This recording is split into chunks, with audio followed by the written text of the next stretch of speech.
I completely forgot to do this earlier, so I'm an hour and a half late. I apologize to all of you, all my raving fans, my stark raving mad fans out there. So, lighting. Let's just, so you can see my face, because I know you want to see my face. Whatever, it doesn't really matter. So, today, Friday, excuse me, I've been busy, so I do apologize for not doing this earlier the way I was supposed to. I'm going to set an alarm from now on, so it's like, hey, go do Untethered. But yeah, that's not the book I wanted. So I have been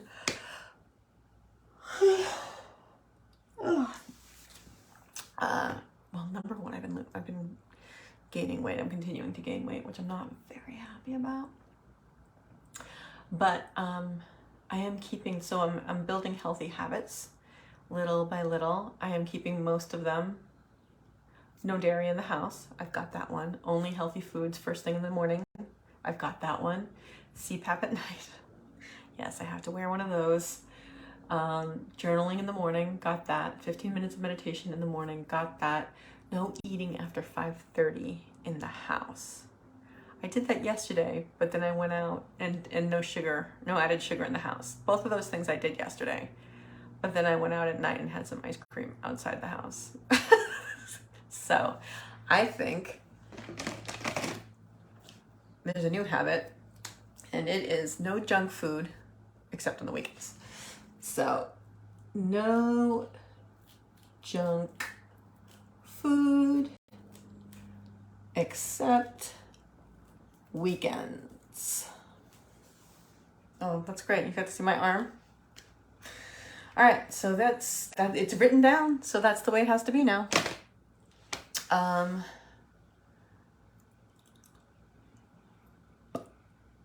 So anyway, sorry, I keep getting these little notifications that drop down that distract me. So anyway, today let's talk about stopping, because I probably was talking about this a little bit last. Look at how great my hair looks right now. I was talking a little bit about this last week, probably, my guess. I don't know, because I don't really remember. But let's just make this look a little nicer. Okay. Sorry, I'm just obsessed with certain aspects of my appearance that I just keep looking at and cannot focus on anything else other than staring at like one thing that's out of place. Okay, I'm not gonna look at that anymore. So, this week, I've been using my the book about, the teachings of Buddha to use as a prompt in my journaling in the morning.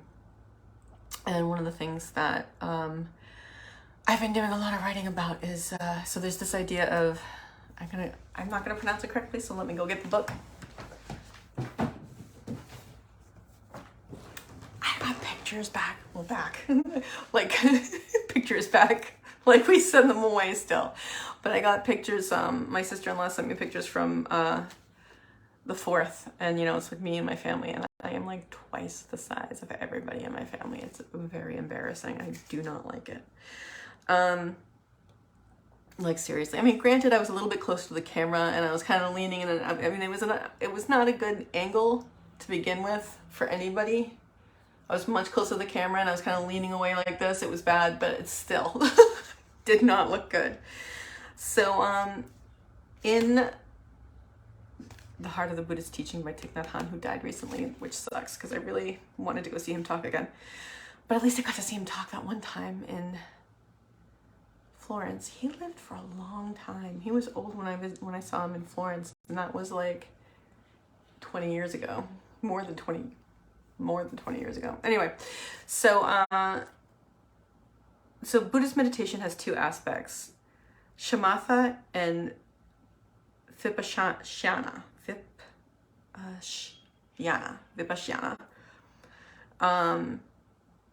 And the shamatha part is about stopping and calming yourself. And the other part, vipassana, I don't know, is about looking deeply. So, but this part, this chapter is about stopping, calming, resting, and healing, right? And so the first part of that is stopping. And I've been writing for like at least a week about the idea of stopping. And the things that you stop are, so let me just read this little passion. We have to learn the art of stopping our thinking, our habit energies, our forgetfulness, the strong emotions that rule us. So I've been writing about each of those individually. And so stopping, at first it was stopping thinking, which I've talked a lot about before, because it's a very useful technique in psychology. And up until recently, the way I did it was I recognized that I'm having like very unuseful thoughts, and I would just change what I was thinking in the sense of like, I had like a happy place that I would go to, right? Like I had a couple of thoughts on standby for me to switch my mind over to when I caught myself having thoughts that were not useful. And that's called like stop thinking, because you want to stop thinking. But now that I've sort of learned more about stuff that Michael Singer says, which, you know, is like, I mean, it's all yogi stuff, right? It's all kind of Buddhist and fun like that. He talks about noticing your thoughts, observing them, not stopping them, because they're just going to do what they do, and we are not our thoughts. And then just like leaning away and focusing on something else. So it's kind of like what I usually did, what I was used to doing, but it is also not, because it's just allowing, which I think is a better way to go about it, because otherwise you're kind of fighting yourself and you're fighting your thoughts, which is not useful, because they're just going to do what they do. I mean, you can't control them to a degree, but you end up not, that ends up, I find that ends up really actually catching those thoughts. Those thoughts stay there. You know, like, it's like pushing away an emotion, right? It's pushing away a thought, like, oh no, those thoughts, like, but if you just let it kind of wash through, it's much easier. So my idea of stopping has kind of changed to not necessarily stopping thinking, but stop fighting the thinking, but also stopping everything and being aware. My vocal shred is terrible, and I'm going to start doing my vocal work again because it is terrible, and I do not like listening to it in my head or on an audio recording. So I'm going to speak like this now. But yeah, so now I'm focusing on my voice and not shredding, which is kind of where I naturally go now, which isn't nice for anybody. Yes. Okay. See? Okay. No. So yeah, it's more about stopping everything, like realizing, becoming aware, and once you were aware, stopping what you're doing and observing what's actually going on, right? And it's true, like, it's mindfulness. It's like observing what's going on around you, observing what's going on inside of you, right? Because they're all objects of consciousness. Our thoughts, our feelings are both objects of consciousness. They're not us. They are things we are aware of, just like I'm aware of this desk. I'm aware of that pink chair. I'm aware of how comfortable this is, my little chaise lounge. um, but yeah, so the stopping to me is more about, wait a second, stop everything. Like stop anything that's not mindfulness. You know, just whoop. Because at that point you're identifying with whatever is going on in your mind, whatever's going on in your emotions, maybe even whatever's going on outside of you, or looking at yourself, because I do identify a lot with the weight thing. I don't like. But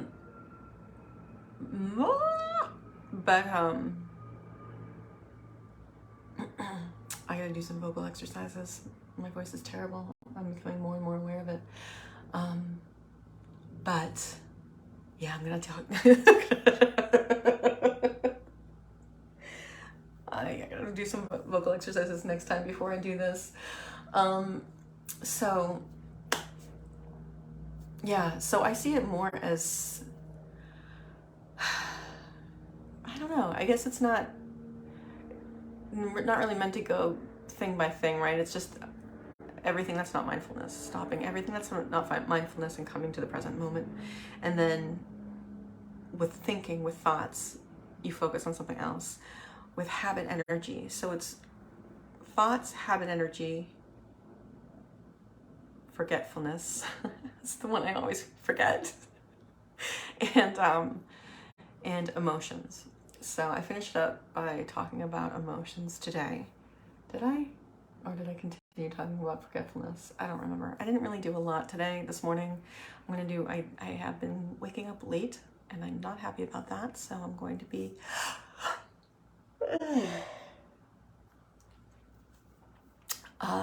better about going to bed on time. So I don't want to go to sleep. I'm awake when I wake up in the morning.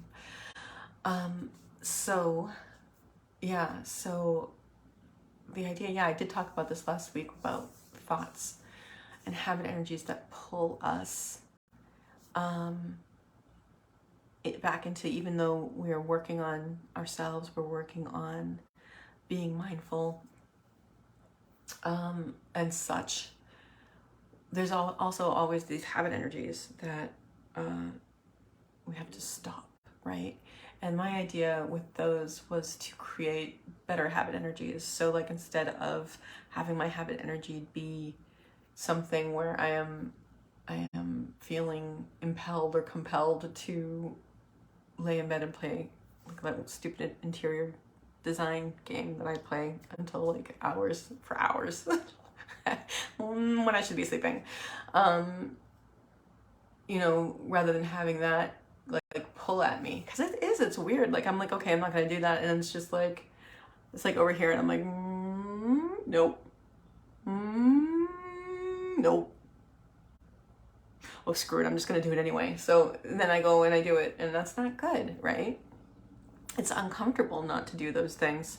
So I want to make it comfortable. The comfortable thing to do is to go to bed at the right time. So it's replacing that habit energy, but then I was thinking that's replacing that habit energy with another habit energy. Because what we're aiming for here is not to break bad habits and create good ones. We are looking for just being mindful and not having any habits. So that's something that I've been giving thought to. And I'd like to hear what you guys think about habit energies and what your habit energies pull you. The feeling of like, it really is, it's a pull.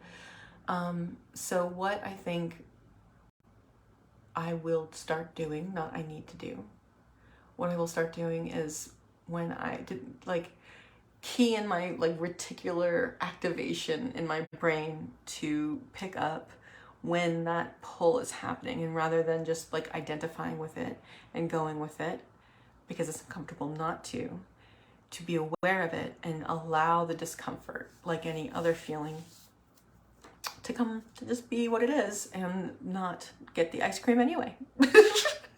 Not play the game anyway. So I think that's the key to that one, is stop recognize that I am feeling like the pull of a habit energy, but not act or live my life from there, because that's not being in control of your life. You know, there's a book that I think that I'm going to get called Breaking the Habit of Being Yourself, and it's about things like that where you're kind of on autopilot, right? You're kind of like a robot because you've got this program playing in your brain that's uncomfortable to sorry, a message just came out, that's uncomfortable to not follow, but that's really just being an automaton and not being in charge of your own actions, you know, whereas I want to be in charge of myself. Right? Like, I want to be in charge of myself. I want to own myself rather than allowing, I see that that's something else to own me, because that's not, it is an active thing, right? It is 100% my responsibility and not the responsibility of this habit energy that keeps pulling me in. It's the idea of acting from that place, right? I've been acting from that place, and that has been me on automatic. And let's see if we can get a little pissed off about this, because maybe, you know, they out there want us to be automatons, right? They are trying to make money by creating these habit energies that control and rule our lives, and I'm not going to let them. Right? Like, yeah, they want me to be fat. They do. Like, you know, it was funny. I remember when I was younger, like in my 20s, and I started wearing makeup. Like, I went to an all-girls school, and like, I never really wore makeup in high school and stuff like that. I didn't care. And it seemed pretty ridiculous to me to like put on a face-colored paint on my face. Like, why am I doing this? My skin was pretty clear, so I was like, what's the point here? And I remember one of my boyfriends at the time, like my boyfriend at the time saying like, oh, you know, because I mentioned like, oh, well, they want us to feel like there's something wrong with us. They want us to feel ugly in some way, or that we're deficient in some way, so that we buy this product and put it on our face because there's something wrong with our face, right? Or whatever the cosmetic product might be. And he's like, I don't think so. I'm just like, no, that's the way it works. But you know, and that's the thing I think it's important to be aware of, that a lot of these habit energies we've developed through our lives, have been developed for us.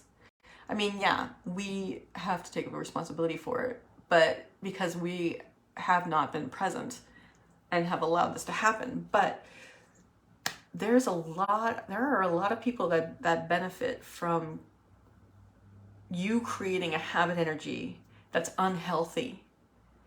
You know, like you create a habit that's unhealthy, that in the energy, like the habit energy pull, you know, they want you to feel uncomfortable not eating ice cream. You know, well, and then like, what would happen to the diet industry if we actually were conscious of our behavior and conscious of the fact that, okay, these behaviors that lead me to being overweight, those are unconscious. Actually, no, like, I'm aware of them. Those are habits. The habits that lead to that have this pull on me, and that pull is the habit energy, right? That makes it uncomfortable not to do those things. And these companies it's in their best interest, right? Because otherwise you won't spend money on their products. They want you to make you feel like you are somehow deficient, and that it is only by buying their product that you will be made whole again, right? And who wants to play into that? So that's what I'm going to keep in mind whenever I feel those habit energies pull at me, because those aren't me. Those are not me being in charge. And it's not really like I get that much pleasure from the actual act that it's pulling me to do. You know, like I would get a lot more pleasure from going to bed on time like at the right time, getting enough sleep, and then getting my work done during the day, and being able to do my journaling and meditating and prayer in the morning. You know what I mean? Whereas I sit there and I've got this habit energy that's pulling me, or that I allow to pull me, to my phone to play a stupid interior design game for like hours when I'm supposed to be sleeping. Just this one, I'll just design this one more room. Oh, I have to get like 20 keys to be able to submit it. Okay, well, I'll just vote for like an hour on these so I can have enough keys to submit. Yeah, it's stupid. It's stupid. And I am a fan, but I'm not a fan. So yeah, I think being aware of those habit energies and knowing or just recalling in those moments that it's not me that actually wants me to do this thing. It's some other entity that profits off me being unhealthy that wants me to do this thing. And that will make it easier for me to be like, fuck them, and not do it, right? Or at least resist the energy, resist the urge, if you will, to behave in an unhealthy manner, in a habitual unhealthy manner. So to me, that's what stopping habit energy is going to be. And this is the thing. I was talking to this friend of mine that I kind of met online when I was looking for people to interview for my interview show. You know, it's we find interesting people who make the world a better place and ask them to share their story. So it's this guy, his name is Tor, from Norway. And he's like big into Wim Hof and epigenetics and like all these other cool things. So we had a conversation yesterday, and it was part of it was about what I was just talking about right now, which now I've forgotten, because I was thinking about how cool it is that I have a friend in Norway who's into this stuff. But yeah, we discussed a little bit about habit energies. Oh, I don't remember. I don't remember what I was trying to talk about now. But as you get older, things rearrange themselves on your body and on your face. And so now I'm like looking at this area of my face that I'm not going to point out because I don't want the rest of you to see it. But it's bothering me, which is me identifying with my body, right? Which is another habit energy. Pulling me there, which I must resist. So yeah, so that to me, that's stopping the habit energy, right? Recognizing it and doing the work. That's what it was. Like to actually, like when people say doing the work, like to improve yourself, it's actual work. It's not just like it happens. Like that didn't occur to me before. Like, yeah, sure, okay, do the work to improve yourself. It didn't really, I thought what I was doing was enough, like going to therapy. And, you know, obviously I couldn't do it if it wasn't working. But